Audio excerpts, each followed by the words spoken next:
Accountant abandons millionaire with $100 loss, but the poor 7-year-old maid's daughter breaks his heart with one word. Before we share this sorrowful tale of solitude and pain, tell us where you're watching from and subscribe for more heartfelt stories. The crystal chandelier in Marcus Wellington's penthouse office trembled as his fist slammed against the mahogany desk. Papers scattered like autumn leaves, and the silence that followed was more terrifying than his rage.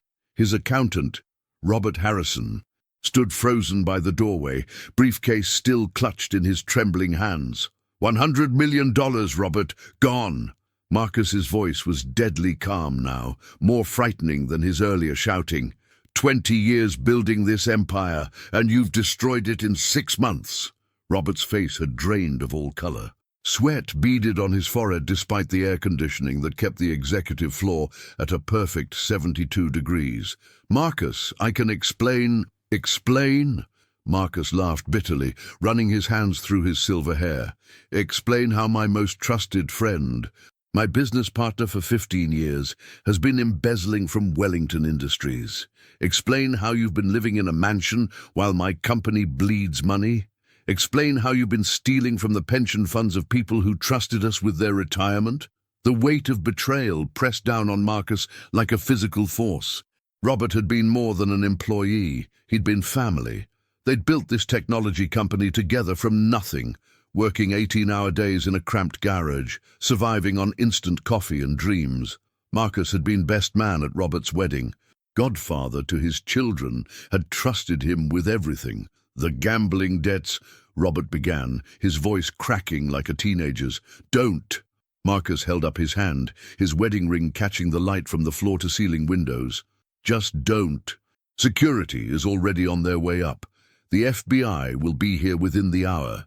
You have 5 minutes to gather your things and leave before I do something we'll both regret. As Robert gathered his belongings with shaking hands, Marcus stared out at the Seattle skyline.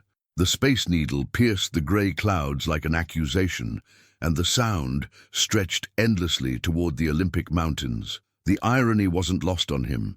He'd spent decades helping other companies with their financial crises, only to have his own empire crumble from within.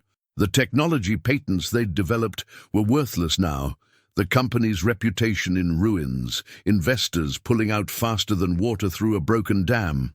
The elevator doors closed behind Robert with a soft ding, leaving Marcus alone with the wreckage of his life. At 52, he was starting over. The penthouse would have to go. The cars, the yacht, the vacation home in the San Juan Islands, everything. But it was the betrayal that cut deepest, the realization that the man he'd trusted most had been systematically destroying everything they'd built together. His phone buzzed with another message from his lawyer. The media had caught wind of the scandal. By morning, his name would be splashed across every financial newspaper in the country. Wellington Industries, once valued at $500 million and employing over 3,000 people, was now hemorrhaging money and facing bankruptcy. The employees he'd promised secure futures would be devastated. The investors who'd believed in his vision would lose millions. Marcus loosened his tie and sank into his leather chair one last time. The chair had cost more than most people made in a month, a symbol of success that now felt like a mockery. Tomorrow, he'd have to face his employees, good people who'd trusted him with their livelihoods. Tomorrow, he'd have to explain how their secure jobs had vanished overnight. But tonight, he just sat in the growing darkness, watching the city lights twinkle below, wondering how everything had gone so terribly wrong. The empire he'd spent his life building was crashing down, and he was powerless to stop it, or so he thought.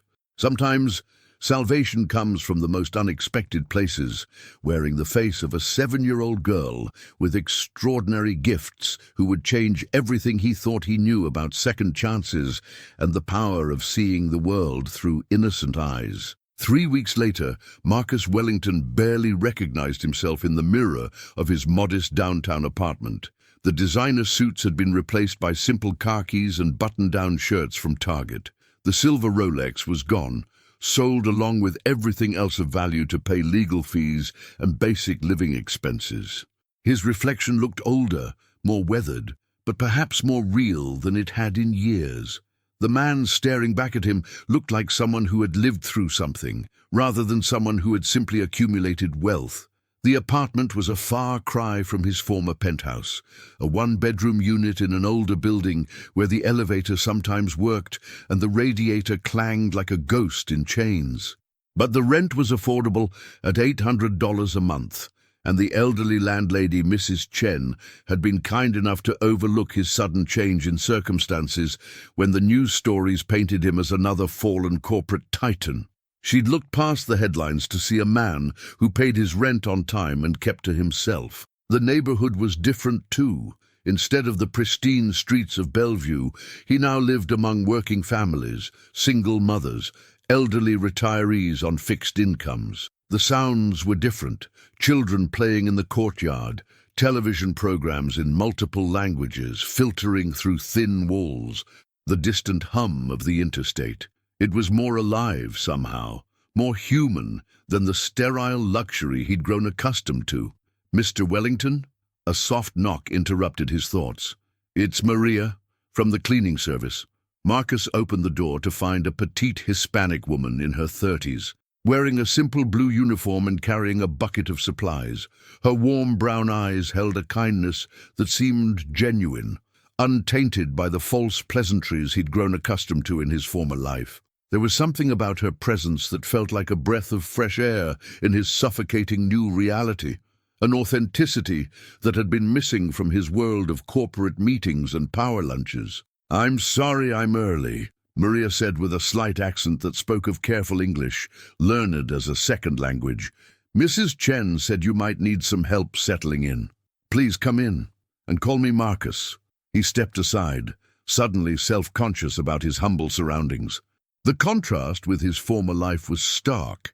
Instead of marble floors and designer furniture, he had second-hand pieces and linoleum that had seen better decades. "I've never actually hired cleaning help before, not personally anyway. My assistant used to handle all of that." Maria smiled as she surveyed the sparse apartment, her eyes taking in the single chair, the folding table, the mattress on the floor where a king-size bed used to be. But there was no judgment in her expression, only the practical assessment of someone who understood how to make do with less. "It's a nice place. Good light from those windows, and the neighborhood is safe, good for families."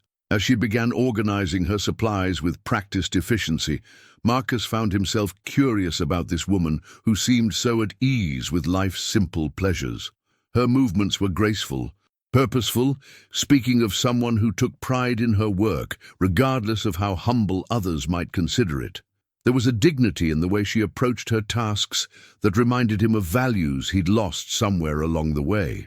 "Do you have family nearby?" he asked, settling into his only chair, a folding metal contraption that would have horrified his former decorator. "My daughter, Emma, she's 7. Maria's face lit up when she mentioned the child, transforming her tired features into something radiant. The love in her voice was unmistakable, the kind of pure parental devotion that transcended circumstances. "She comes with me sometimes when school's out. Very smart girl, always asking questions, always reading books that are way too advanced for her age." There was pride in her voice, but also something else Marcus couldn't quite identify. A weariness that spoke of struggles he could only imagine, of dreams deferred and sacrifices made in silence. The kind of exhaustion that came from working multiple jobs to make ends meet, from worrying about things like health insurance and school supplies, and whether there would be enough money for both rent and groceries. "Where does she go to school?" he asked, genuinely interested for the first time in weeks. "Riverside Elementary. It's not the best school, but Emma makes the most of it. She's special. Teachers say she understands things that children her age shouldn't understand." Maria paused in her dusting, a shadow crossing her face. "Sometimes I wonder if she's too smart for her own good. The world isn't always kind to people who see things differently." Marcus nodded, understanding more than he expected to. Something about Maria's quiet strength reminded him of his own mother, who'd worked 3 jobs to put him through college, before the money and success had complicated everything, before he'd forgotten what really mattered in the pursuit of bigger numbers and larger profits. His mother had possessed the same unshakable dignity, the same fierce love for her child, the same ability to find hope in the darkest circumstances. Emma Rodriguez pressed her small nose against the car window as her mother parked outside the old downtown building. At 7 years old, she had inherited her mother's warm brown eyes, but possessed an intensity that seemed far beyond her years. Her school uniform was neat but worn, carefully maintained despite its age, and her backpack was heavy with books that most children her age wouldn't attempt to read. Advanced mathematics texts she'd borrowed from the public library. Science journals she'd found in the recycling bin behind the university. The building they were approaching looked tired, its brick facade stained with age and weather, but Emma saw beauty in the patterns of the water stains, mathematical sequences in the arrangement of windows, geometric relationships in the fire escape that zigzagged up the side like a giant equation made of metal and shadow. "Remember what we talked about, Mija," Maria said softly, turning to face her daughter in the rear-view mirror. "Mr. Wellington is going through a difficult time. He lost his business, so we need to be respectful and quiet." Emma nodded solemnly, her expression serious in the way children get when they understand that adult problems are complex and fragile. She had an unusual ability to understand adult conversations, often picking up on subtleties that other children missed entirely. Her teachers had mentioned this gift to Maria countless times, suggesting Emma might benefit from advanced programs the family simply couldn't afford on a cleaning woman's salary of $12 an hour.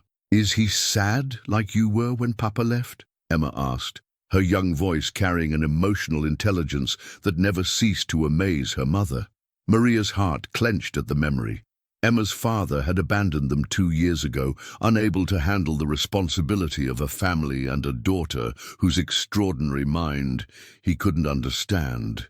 He'd called Emma weird and too intense, complaints that had cut Maria deeper than any personal insult could have. "Yes, sweetheart, sometimes adults make mistakes, and it hurts for a long time, but we always find ways to keep going, don't we?" They climbed the stairs to the 3rd floor, Emma's small hand gripping the banister as she counted each step, a habit she'd developed for everything she encountered. 27 steps to the 3rd floor, she noted automatically. Numbers had always fascinated her, patterns and equations appearing in her mind like pieces of a puzzle she was born to solve. While other children saw a staircase, Emma saw mathematical relationships, load distributions, architectural principles at work. Marcus opened the door looking haggard but trying to smile. His silver hair was disheveled and there were dark circles under his eyes that spoke of sleepless nights and endless worry. The apartment behind him was sparse, almost monastic in its simplicity, a stark contrast to what Emma imagined a rich businessman's home should look like. "You must be Emma. Your mother has told me wonderful things about you." Emma studied him with the direct gaze that sometimes made adults uncomfortable. She saw past the tired eyes to something deeper, a man who had built something beautiful and watched it crumble. She recognized the same look her mother had worn for months after Emma's father abandoned them, that particular kind of pain that comes from having your trust shattered by someone you loved. "Hello, Mr. Wellington. Mama says you used to have a big company with computers and important things." "I did." Marcus knelt to her level, surprised by her directness and the maturity in her voice. There was something almost otherworldly about this child, an intelligence that seemed to burn behind her eyes like a flame. But sometimes life changes in ways we don't expect. While Maria began her cleaning routine, moving with the quiet efficiency of someone who had perfected the art of making spaces beautiful on a limited budget, Emma wandered to Marcus's laptop sitting open on the small dining table. The screen showed spreadsheets with columns of red numbers, financial statements that told the story of his company's collapse in a language most adults struggled to read. But to Emma, The patterns were as clear as words on a page, mathematical relationships that spoke of systems in distress. "Emma, don't touch Mr. Wellington's things," Maria called from the kitchen, her voice carrying the practiced caution of a mother who knew her daughter's curiosity could sometimes lead to trouble. But Marcus was intrigued by the intensity in Emma's young face as she stared at the screen. There was something almost hypnotic about her concentration, the way she seemed to absorb information at a rate that defied explanation. "It's all right. Do you like math, Emma?" "Numbers tell stories," Emma said simply, her eyes still fixed on the screen. "But sometimes people don't listen to what they're really saying. They're too busy being scared to hear the truth." Marcus felt a chill run down his spine. This child, barely tall enough to see over the table properly, had just articulated something that had eluded his entire financial team for months. There was something extraordinary happening here, something that made the air in the room feel charged with possibility. The laptop screen flickered in the afternoon light as Emma stood transfixed by the maze of numbers and formulas that had been Marcus Wellington's obsession for weeks. While her mother vacuumed the small living room, the methodical sound providing a rhythmic backdrop to the moment, Emma's 7-year-old mind began processing the financial data with an intensity that would have impressed graduate students in economics at the nearby University of Washington. She had always been different, a fact that had been apparent from the time she was 3, and began reading chapter books while other children were still learning their letters. Teachers whispered about her unusual abilities, how she could solve complex math problems in her head while other children struggled with basic addition, how she would finish her assignments in minutes and then sit quietly, creating intricate patterns with her pencils while waiting for everyone else to catch up. But Emma had learned to hide her gift, understanding instinctively that being different sometimes made people uncomfortable, especially other children who couldn't understand why she found their games boring and preferred reading encyclopedia entries about quantum physics. "These numbers are crying," she said softly, more to herself than to Marcus, who was watching her from across the room with growing fascination. "What do you mean?" Marcus approached slowly, not wanting to disturb whatever was happening in that remarkable young mind. He'd witnessed many brilliant people work through complex problems over the years, but there was something different about watching Emma. She seemed to absorb information in ways that defied conventional understanding. Emma pointed to a column of figures representing quarterly losses. Her small finger traced patterns in the air above the screen, as if she could see connections that existed in 3 dimensions. "See how they keep getting bigger? Like when I'm sad and I cry harder and harder until Mama holds me. These numbers are doing the same thing. They're getting more and more upset because something is hurting them, and nobody knows how to make it stop." Marcus felt his breath catch. In all his years of business, through countless financial crises and corporate recoveries, he'd never thought of financial data in emotional terms. But as Emma spoke, he began to see patterns he'd missed, not just numbers, but relationships, connections that his adult mind had been too complicated to grasp.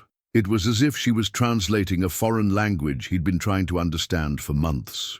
"The problem isn't here," Emma continued, scrolling through pages of financial statements with surprising familiarity, her small fingers navigating the complex spreadsheets as if she'd been working with them for years. "It's like when my toy is broken, but everyone keeps trying to fix the wrong part. They keep pushing the same buttons over and over, but the problem is inside, where you can't see it." The metaphor was simple, childlike, but it cut to the heart of something Marcus had been struggling to articulate.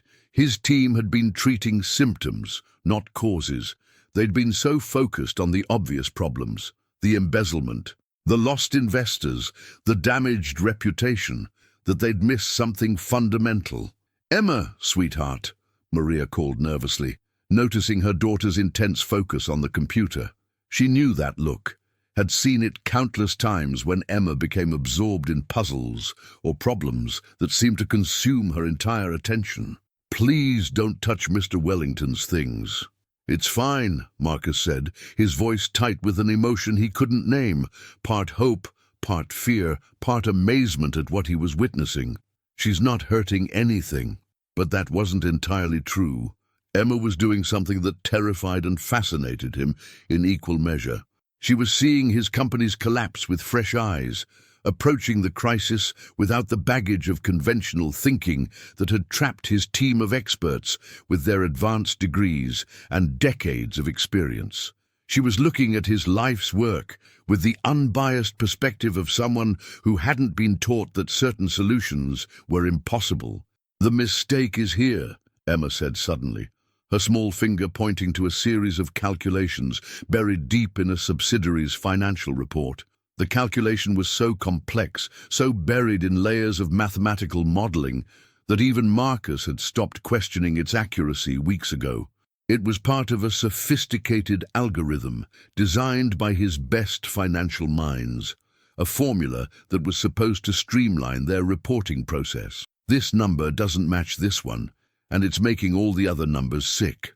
Marcus leaned over her shoulder, his heart beginning to race as he followed her logic. The calculation she'd identified was part of a complex algorithm his accounting team had developed months ago, a formula designed to streamline their financial reporting, but now revealed to be fundamentally flawed.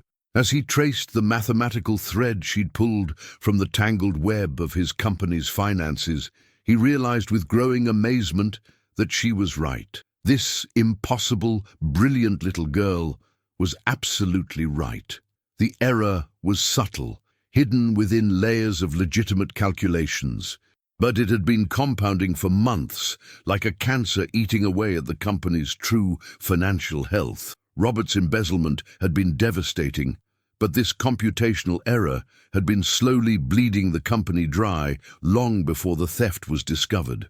"Emma, how did you—" Marcus began, then stopped.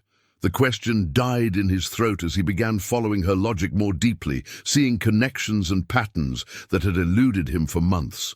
She had found the needle in the haystack, the single thread that, when pulled, would unravel the entire mystery of his company's seemingly impossible collapse. The silence in the small apartment stretched like a held breath as Marcus Wellington stared at the computer screen, his hands trembling slightly as he began to verify Emma's discovery with the methodical precision of a man who couldn't quite believe what he was seeing. The little girl stood beside him, patient and calm, as if pointing out multi-million-dollar accounting errors was something she did every day. Just another puzzle to solve, another pattern to identify and correct in a world full of broken systems that needed fixing. The numbers on the screen began to shift and change as Marcus input Emma's corrections, and what emerged was a completely different picture of Wellington Industries' financial health. Instead of the catastrophic losses that had driven him to the brink of bankruptcy, the corrected calculations revealed a company that was not only solvent but positioned for significant growth. The algorithmic error had been like a funhouse mirror, distorting everything it reflected until reality became unrecognizable. "Emma," Marcus whispered, his voice barely audible above the hum of the refrigerator in the adjacent kitchen. "Do you understand what you've just found?"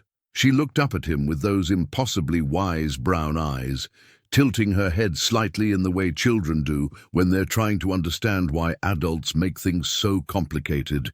Her expression was serious but somehow pleased, like a student who'd finally solved a problem that had been bothering her teacher for a very long time. The numbers were lying to each other. When numbers lie, everything gets confused and sad. It's like when people don't tell the truth. It makes everyone around them unhappy too. Maria had stopped vacuuming, the sudden silence in the room drawing her attention like a magnet. She could sense the charged atmosphere, the way Marcus was staring at her daughter with an expression she'd never seen before. Part amazement, part disbelief, part something that looked almost like reverence.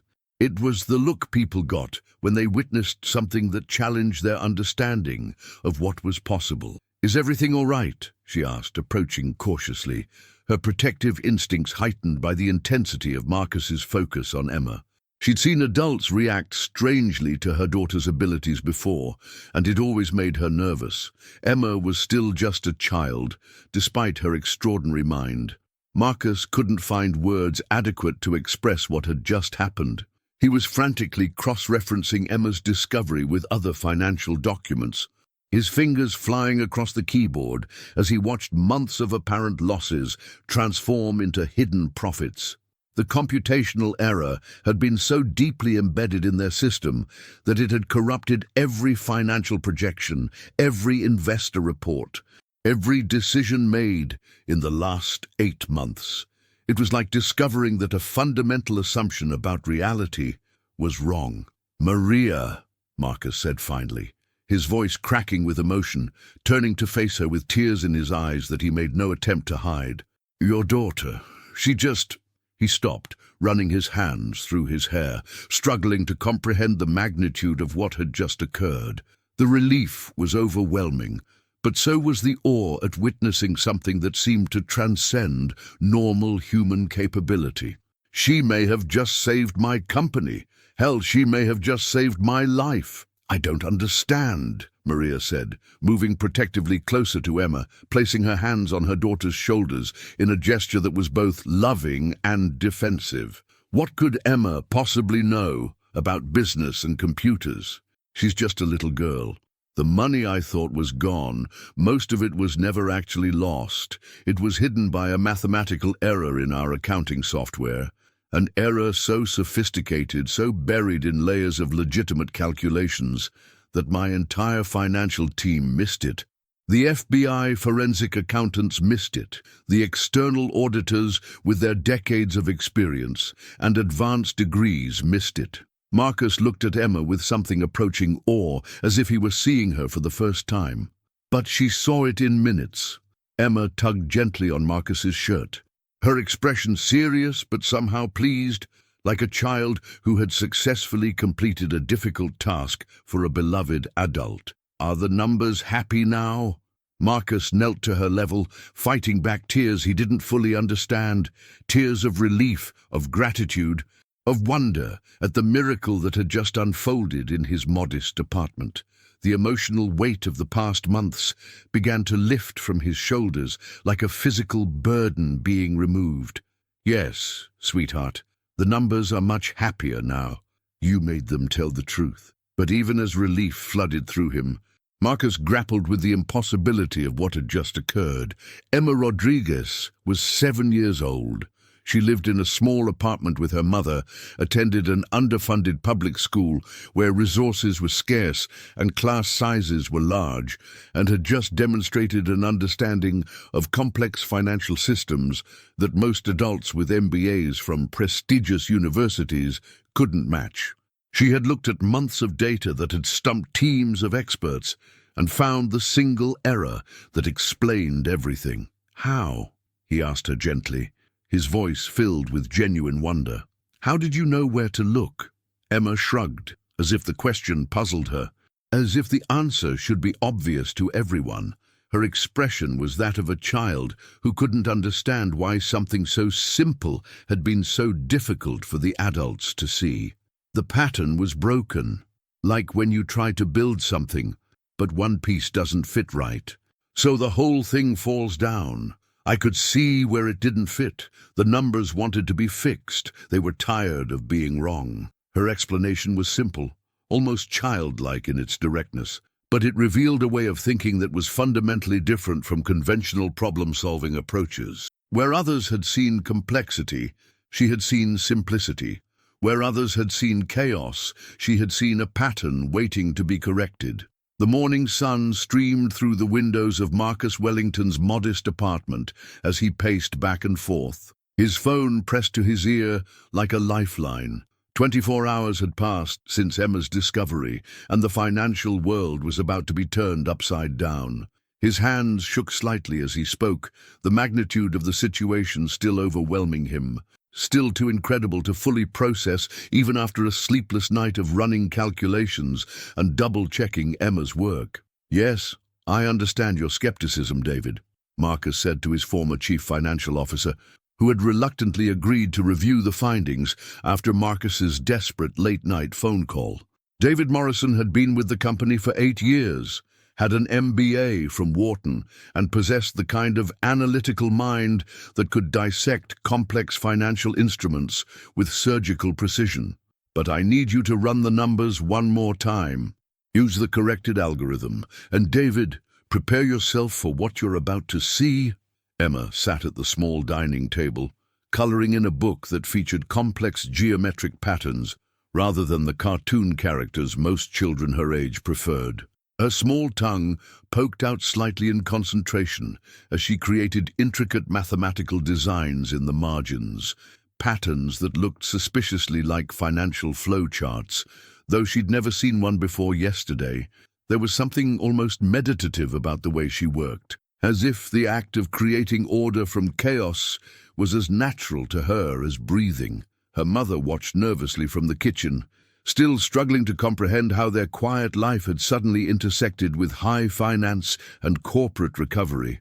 Maria had barely slept, alternating between pride in her daughter's extraordinary abilities and fear of what this might mean for their simple, predictable existence. She'd spent the night researching child prodigies on her phone, trying to understand what was happening to her little girl, whether this was normal or if Emma needed some kind of special help. "Sir," David's voice came through the speaker, tight with disbelief and growing excitement.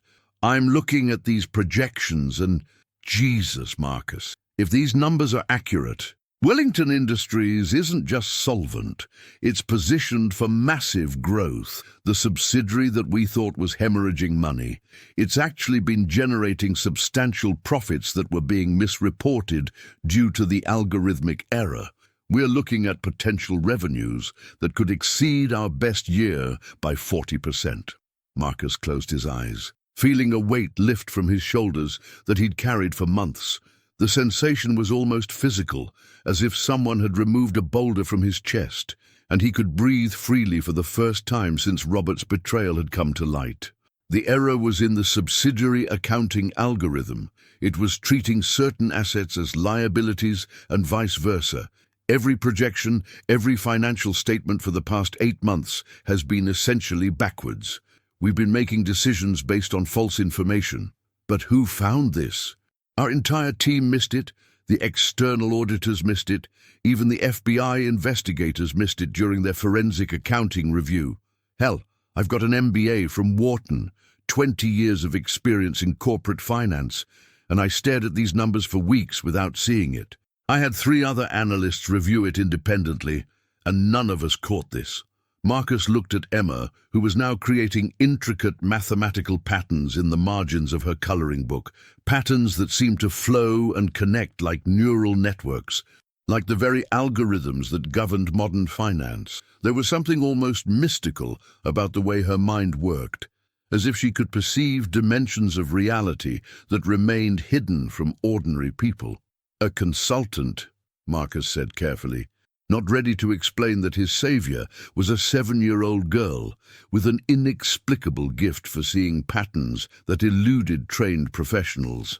The world wasn't ready for that conversation, and he wasn't sure he was either. Someone with a fresh perspective. Well, whoever it was deserves a Nobel Prize in economics.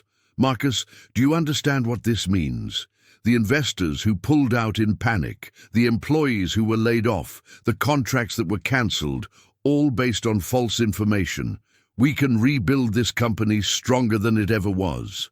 We can bring back every employee with raises, expand into new markets, invest in research and development. This changes everything. I understand perfectly. Marcus felt his confidence returning for the first time in months, the familiar thrill of possibility coursing through his veins like electricity. The future, that had seemed impossibly dark just 24 hours ago, was suddenly bright with potential. "I need you to call an emergency board meeting for tomorrow morning. And David, we're going to need to discuss significant changes to our organization. Changes that will ensure something like this never happens again." After hanging up, Marcus sat across from Emma, watching as she created mathematical art with the unconscious ease of someone born to see patterns others missed. There was something almost mystical about the way her mind worked, as if she could perceive dimensions of reality that remained hidden from ordinary people. "Emma," he said gently, his voice filled with a mixture of gratitude and wonder, "do you know that what you did yesterday was very special? You solved a problem that many very smart adults couldn't solve." Emma looked up from her coloring, considering his words with the seriousness she brought to everything. Her brown eyes held a depth that seemed far beyond her 7 years, as if she carried some ancient wisdom that had been temporarily housed in the body of a child. It wasn't hard. The numbers wanted to be fixed. They were tired of being wrong, tired of making people sad. They just needed someone to listen to what they were really saying instead of what people thought they were saying. Marcus felt tears prick his eyes as he looked at this extraordinary child who had appeared in his life at the exact moment when hope seemed lost. Emma Rodriguez had given him more than a second chance at business success. She had shown him that sometimes the most profound solutions come from the most unexpected sources, and that wisdom doesn't always come with age or experience. Sometimes it comes in the form of a 7-year-old girl with the remarkable ability to see truth where others see only confusion. The emergency board meeting convened at 8 in the morning in the gleaming conference room of Wellington Industries' downtown headquarters. Marcus Wellington stood at the head of the polished mahogany table, facing 12 skeptical board members who had reluctantly agreed to this meeting. The same men and women who had watched his empire crumble now sat with crossed arms and doubtful expressions, their faith in his leadership shattered by months of financial catastrophe. "Ladies and gentlemen," Marcus began, his voice steady despite the magnitude of what he was about to reveal. "What I'm about to show you will change everything you think you know about our company's financial situation." Board Chairman William Hayes, a silver-haired man in his 70s who had invested heavily in Wellington Industries from its inception, leaned forward with barely concealed skepticism. "Marcus, we've seen the forensic accounting reports. We know about Robert's embezzlement. The FBI's investigation found exactly what we expected to find. What could you possibly have discovered that teams of experts missed?" Marcus clicked the remote, and the wall-mounted display screen filled with corrected financial projections. The numbers told a story so dramatically different from their previous reports that several board members gasped audibly. Where months of devastating losses had been projected, the screen now showed substantial profits and growth potential that exceeded their most optimistic previous forecasts. "The algorithmic error in our subsidiary accounting system has been identified and corrected," Marcus announced, watching as understanding dawned on their faces.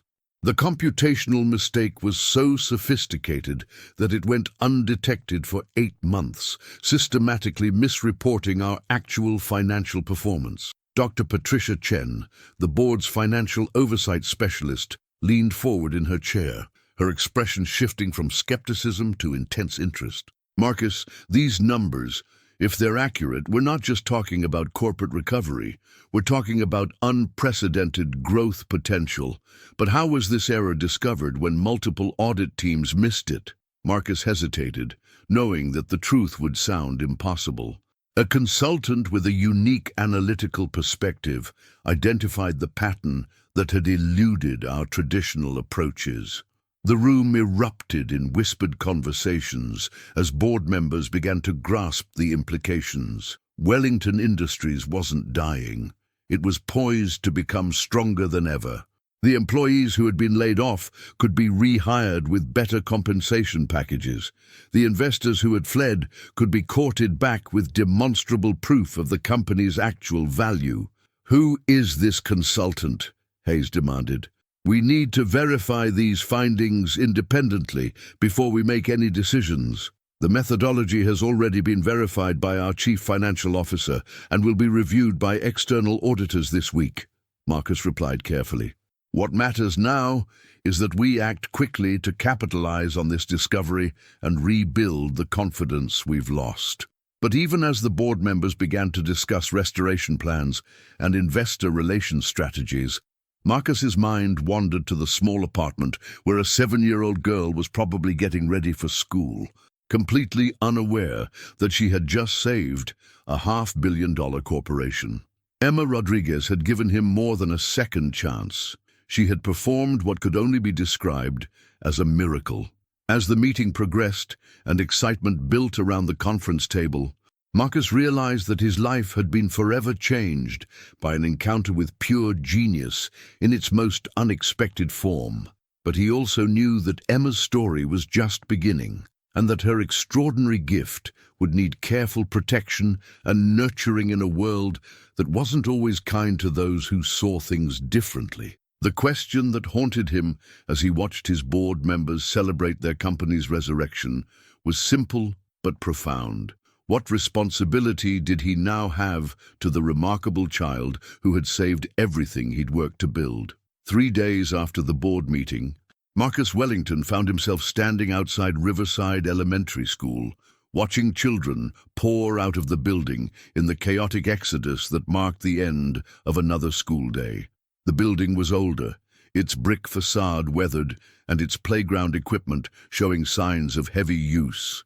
But there was an energy and life to the place that his expensive private schools had somehow lacked. He spotted Emma immediately.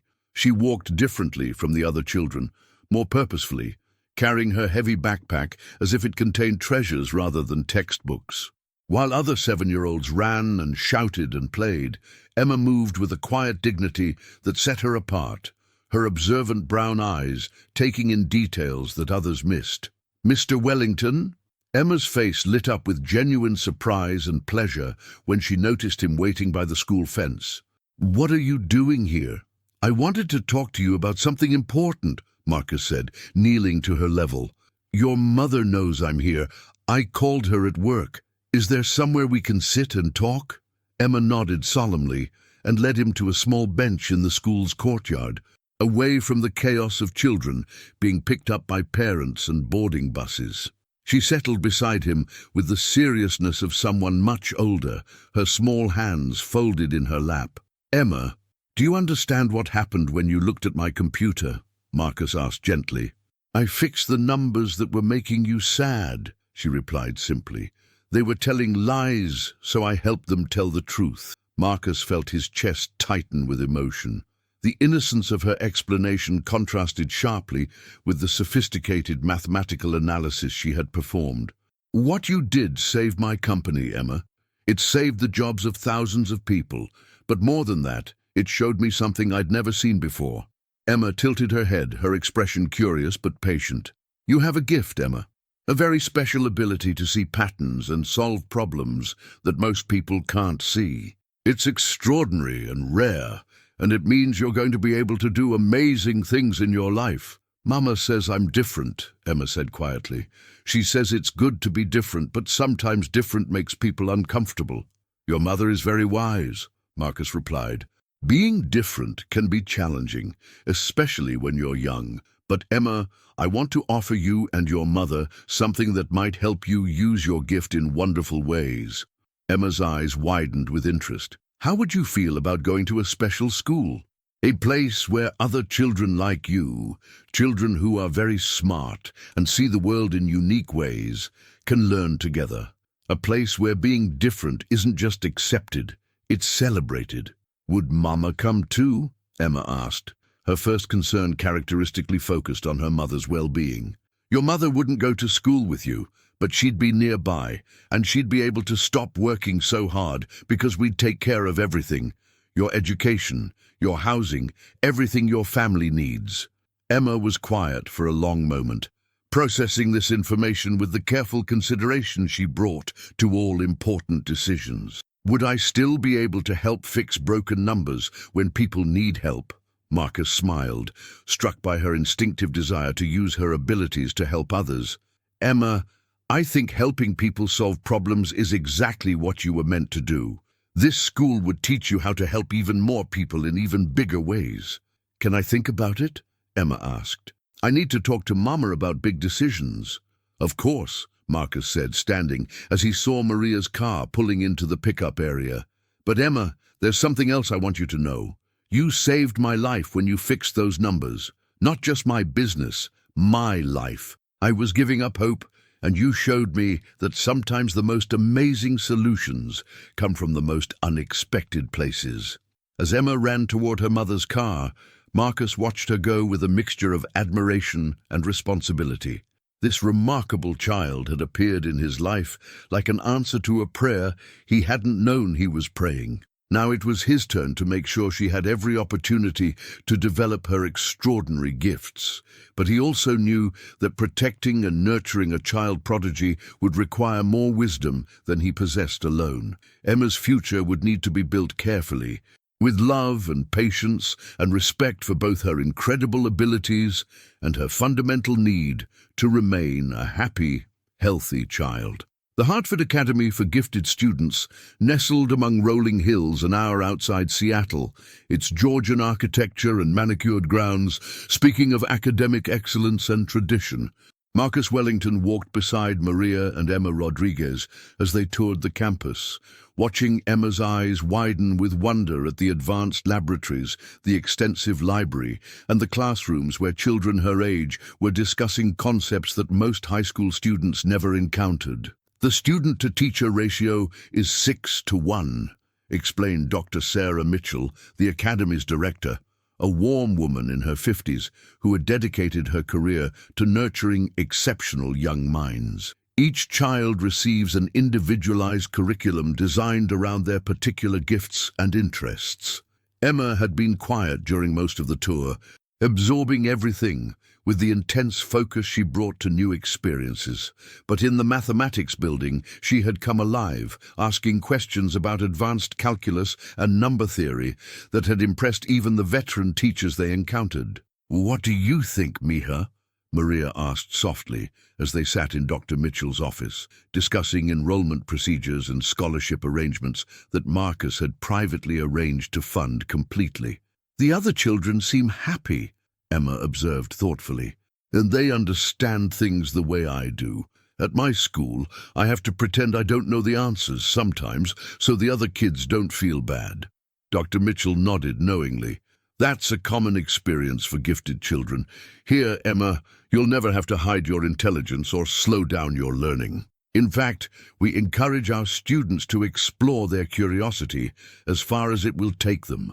Marcus watched the interplay between mother and daughter, understanding the magnitude of the decision they were facing. Maria had built her life around caring for Emma, working multiple jobs to provide for her daughter's needs. The idea of Emma attending a residential academy, even one as welcoming as Hartford, meant a fundamental change in their relationship. "Mrs. Rodriguez," Dr. Mitchell continued gently, "we understand that this is a difficult transition for families. We have excellent family housing available on campus for parents who want to be close to their children. Many of our families choose this option, especially during the first year." Maria's relief was visible. "I couldn't bear to be separated from Emma. She's still just 7 years old, no matter how smart she is." "Of course she is," Dr. Mitchell agreed warmly. "Intelligence doesn't accelerate emotional development. Emma would be in our youngest cohort, with other children her age who happen to be intellectually advanced. We believe strongly in nurturing the whole child, emotional, social, and intellectual development together." Emma suddenly spoke up, her young voice clear and certain. "I want to try it, Mama, but only if you're happy about it too." Marcus felt his throat tighten with emotion.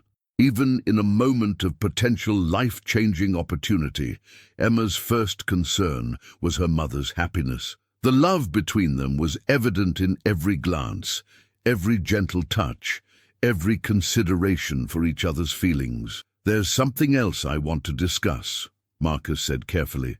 "Emma's gift goes beyond normal intellectual giftedness. What she did with my company's financial analysis was unprecedented. I think she might benefit from opportunities to apply her abilities to real-world problems with appropriate guidance and protection." Dr. Mitchell leaned forward with interest.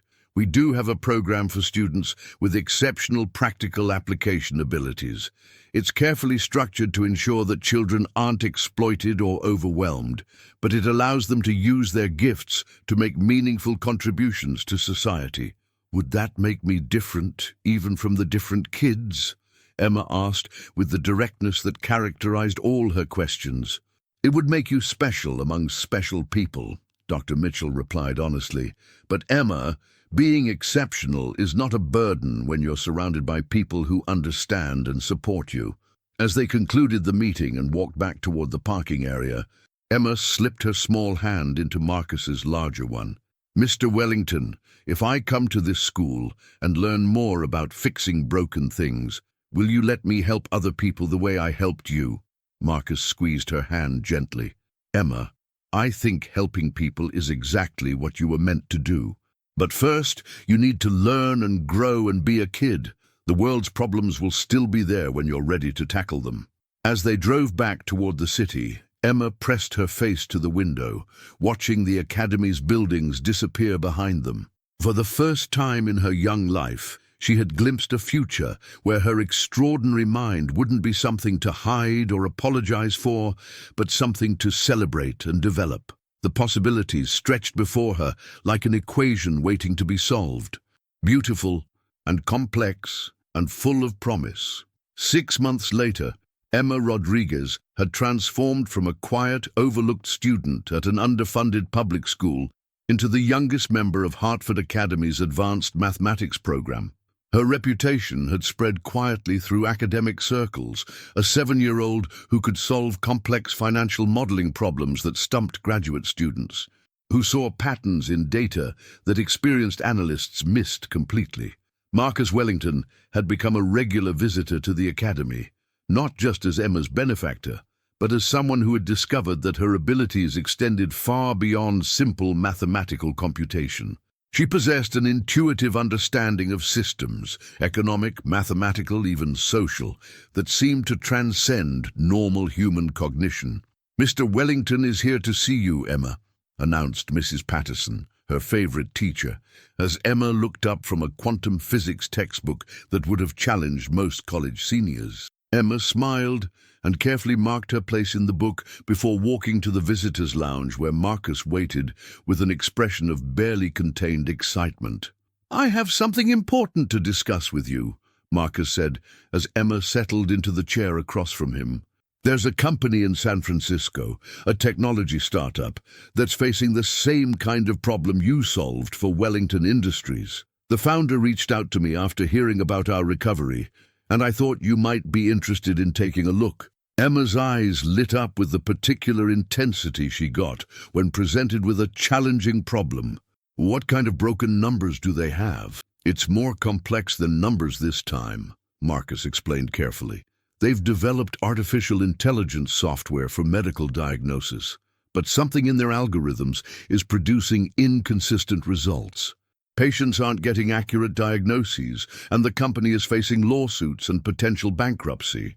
People could get hurt if the computers give wrong answers about their health," Emma said, her young face serious with concern. "Exactly. But Emma, this would be different from what you did for my company.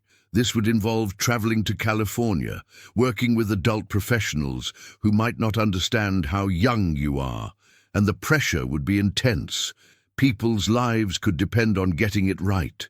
Emma was quiet for a long moment, her extraordinary mind processing not just the technical challenge, but the ethical implications of her involvement. At 7 years old, she was already grappling with questions of responsibility and purpose that most adults never confronted. "Would Mama come with me?" she asked finally. "Of course. Your mother would be with you every step of the way, and Dr. Mitchell has agreed to provide additional support to ensure that your education continues and that you're not overwhelmed by adult responsibilities." "Mr. Wellington," Emma said carefully, "when I fixed your numbers, I felt happy because I made the sadness go away. If I can help doctors take better care of sick people, that would make me even happier. But I'm still learning lots of things, and sometimes I get scared when too many adults are looking at me." Marcus felt a surge of protective instinct toward this remarkable child who carried such extraordinary gifts with such grace. Emma, you would never be alone or unprotected, and if at any point you felt uncomfortable or wanted to stop, we would stop immediately. Your well-being comes first, always. Emma nodded solemnly. I want to try to help, but I need to understand the problem completely before I can see how to fix it. Sometimes broken things look simple, but they're really complicated inside. That's exactly the kind of thinking that makes you so special, Marcus replied. The company's technical team has been working on this problem for months. They've brought in consultants from MIT and Stanford, but I have a feeling that you'll see something they've all missed. As they discussed the logistics of the California trip, Marcus reflected on how much his life had changed since Emma had walked into his apartment and saved his company. She had given him more than financial recovery. She had shown him a new purpose, a way to use his resources and connections to nurture and protect extraordinary talent while helping solve problems that mattered. Emma Rodriguez was no longer just the cleaning lady's daughter who had stumbled onto an accounting error. She was emerging as something unprecedented, a child prodigy whose gifts could change lives and whose wisdom seemed to grow stronger with each challenge she faced. But she was also still a 7-year-old girl who needed protection, guidance, and the freedom to be young while developing her extraordinary abilities. The balance between nurturing her gifts and preserving her childhood would be delicate, but Marcus was determined to help her navigate that path with love, respect, and unwavering support.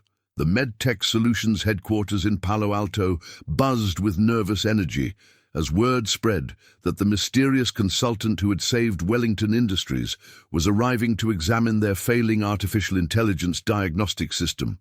Dr. James Crawford, the company's founder and CEO, paced his corner office while his technical team prepared presentation materials they hoped would adequately explain their crisis to whoever Marcus Wellington was bringing to help them. "She's here," announced Rebecca Liu, the head of software development, as she knocked on Crawford's door. "But James, there's something you need to know. The consultant is, well, she's a child, 7 years old." Crawford stopped pacing, certain he had misheard. "I'm sorry. What did you say?" "The girl who supposedly identified the error that saved Wellington Industries is 7 years old. She's here with her mother and Marcus Wellington, and apparently she's some kind of mathematical prodigy." In the conference room, Emma Rodriguez sat calmly beside her mother, studying a tablet displaying MedTech's diagnostic algorithm code. With the same intense focus she brought to her advanced mathematics textbooks at Hartford Academy. Marcus watched the technical team file in, their expressions ranging from skepticism to bewilderment as they took in the sight of this small child who was supposedly going to solve their multi-million-dollar crisis. "Ladies and gentlemen," Crawford began awkwardly, "I understand we have a unique consulting situation today. Emma, is it? I'm Dr. Crawford, and I want you to know how grateful we are that you're here to help us." Emma looked up from the tablet, her brown eyes serious and focused. "Dr. Crawford, your computer program is supposed to help doctors figure out what's wrong with sick people, but sometimes it gives wrong answers. Is that right?" "That's essentially correct," Crawford replied, surprised by her directness and the mature way she framed the problem. "Our AI diagnostic system has been producing inconsistent results, and we can't determine why. May I see the pictures and numbers that your computer looks at when it tries to help the doctors?" Emma asked. Rebecca Liu stepped forward, setting up a presentation that displayed medical imaging data and the corresponding diagnostic outputs. "This is a sample of chest X-rays with our AI's diagnostic recommendations. As you can see, similar images are producing wildly different diagnostic suggestions." Emma studied the screens with the intense concentration that had become her trademark, her young mind processing information at a rate that seemed to defy normal human cognitive limitations. The room fell silent as she examined case after case, her small fingers occasionally pointing to details on the screen that the adults had overlooked. "The computer is looking at the wrong things," Emma announced after 20 minutes of careful study.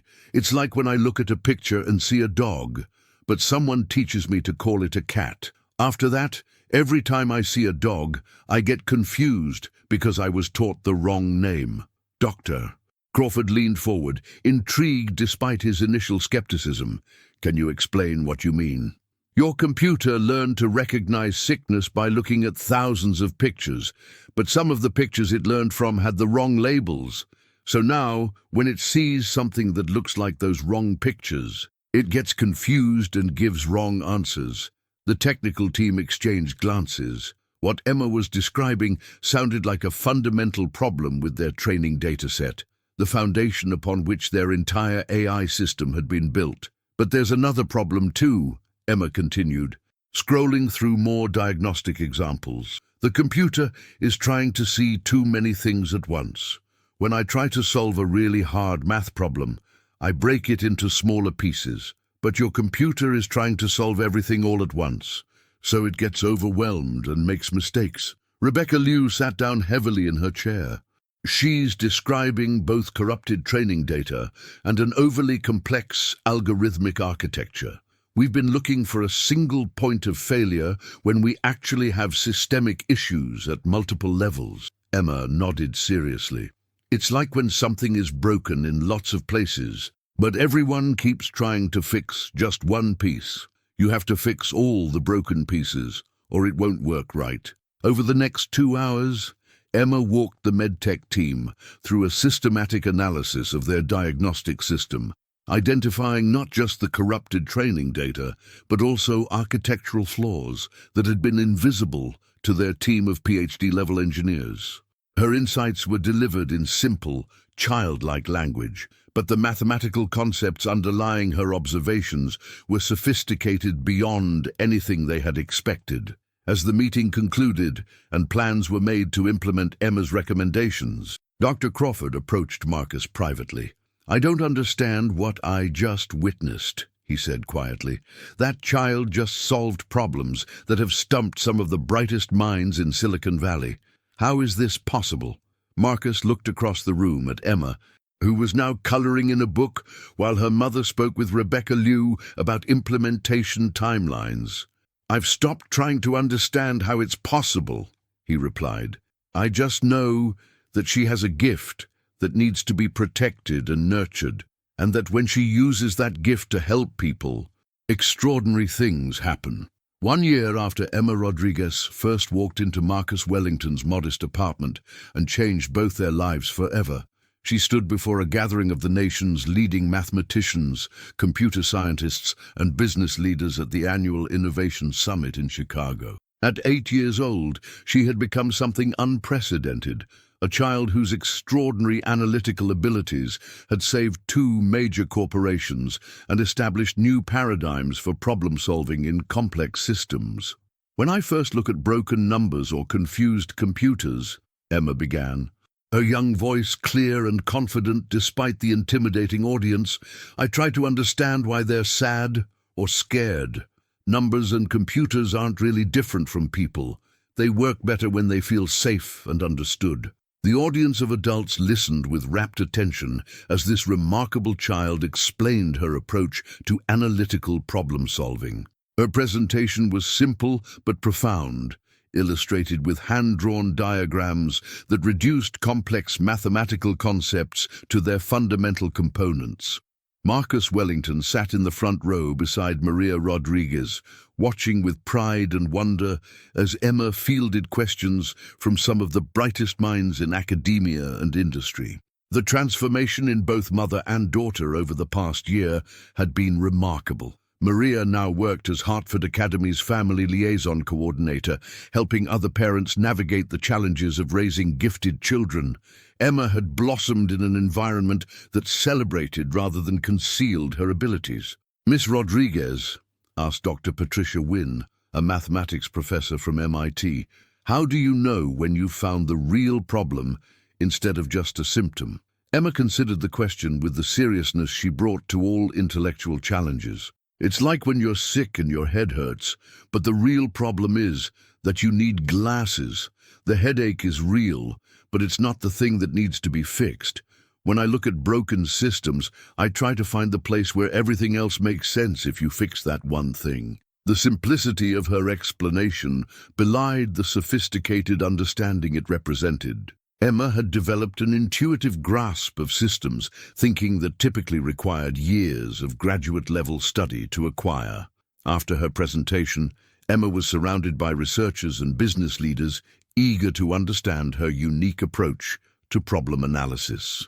But Marcus noticed how she handled the attention, graciously but with clear boundaries, always deflecting praise to focus on the practical applications of her insights. "Mr. Wellington," Emma said as they walked back to their hotel that evening, "I think I understand now why you wanted me to come to this meeting." "Oh, what do you think you understand?" "You wanted me to see that there are lots of people working on important problems, and that maybe my way of seeing things could help them too. But you also wanted me to know that being different doesn't mean being alone." Marcus felt his throat tighten with emotion. "You're very perceptive, Emma. What do you think about all of this, about the opportunities that are opening up for you?" Emma was quiet for a moment, processing the question with the careful consideration she brought to all important decisions. "I think I want to keep learning and growing. And I want to help people solve problems that matter, but I also want to stay close to Mama and have time to be a kid and play sometimes." "Those things aren't mutually exclusive," Marcus assured her. "In fact, I think maintaining balance is essential for someone with your gifts. The world needs what you can offer, but it needs you to be healthy and happy too." As they reached the hotel, Emma looked up at Marcus with an expression of mature gratitude that seemed far beyond her 8 years. "Mr. Wellington, thank you for believing in me and for helping Mama and me find a good life. I know I'm different, but you helped me understand that different can be wonderful instead of scary." Marcus knelt to her level, thinking about the journey that had brought them to this moment. "Emma, you saved my company and my faith in the future. But more than that, you've shown me that sometimes the most profound wisdom comes in the most unexpected packages. The world is better because you're in it, and I'm honored to be part of your story." As Emma hugged him goodnight and headed to her room with her mother, Marcus reflected on the extraordinary year that had transformed them all. Emma Rodriguez had evolved from a quiet, overlooked child into a recognized prodigy whose insights were changing how people approached complex problems. But she had managed this transformation while maintaining her essential kindness, her concern for others, and her childlike wonder at the world around her. The future stretched before them all, full of possibilities and challenges that none of them could fully anticipate. But Marcus knew that whatever came next, Emma would face it with the same remarkable combination of intellectual brilliance and emotional wisdom that had characterized everything she had accomplished so far. She had shown him that genius wasn't just about intelligence. It was about the courage to see truth where others saw only confusion, and the compassion to use that vision in service of something greater than oneself. The little girl who had once stood in his apartment and declared that the numbers were crying had grown into someone who could make the whole world listen. And Marcus Wellington, former fallen corporate titan turned guardian of extraordinary talent, couldn't wait to see what miracles she would perform next.